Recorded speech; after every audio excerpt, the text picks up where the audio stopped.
the strawberry tree of the Mediterranean region and Western Europe. Hardy evergreen trees. I'll make a round-headed tree, bushy, shrubby when young, making a small round-headed tree.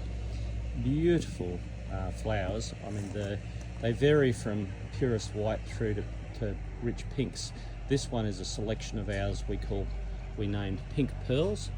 So Arbutus, unedo, Pink Pearls. It's a particularly good pink form. The foliage is always dark green with that beautiful line up the middle of the leaf. It's a really good plant. Just past their best now, I guess, the flowers, but they still, even on this specimen here, you can see the flower is really quite beautiful.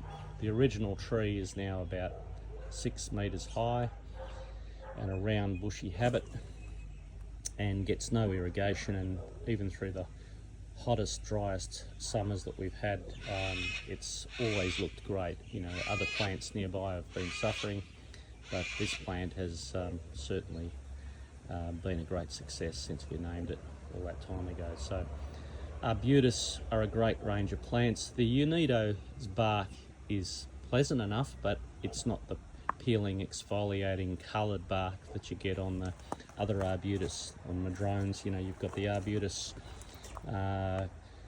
canariensis. The one in Australia is mostly a hybrid, but that's a beautiful form. We've also got Arbutus menziesii, Arbutus glandulosa,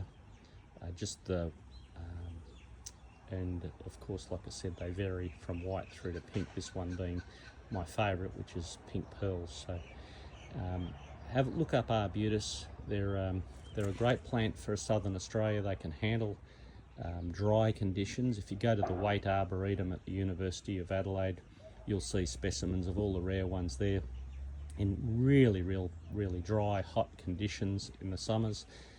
Very drought tolerant, hardy plants, proven. And so in southern Australian gardens, you know, it's something that we have to consider depending on our own conditions and how much water we've got access to. But they can, up in the Dandenongs here, we get 48 inches of rain, so plus whatever I put on these pots here, if these are potted plants, whatever I put on them through irrigation as well. So they can tolerate high rainfall regions as well. So in a garden situation where you're watering other plants, they're not going to spoil from watering. They can handle that and just be a little more lush perhaps.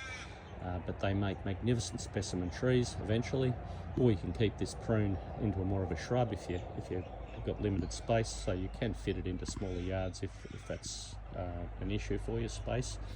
But given the space, you'll make a beautiful tree, round-headed tree with time, and you'll get masses of these flowers. Like I said, we're right at the end of the flowering at the minute on these, but we're in this first couple of weeks of August here, and beautiful plants, well worth a try, and I can't recommend this enough for Australian conditions.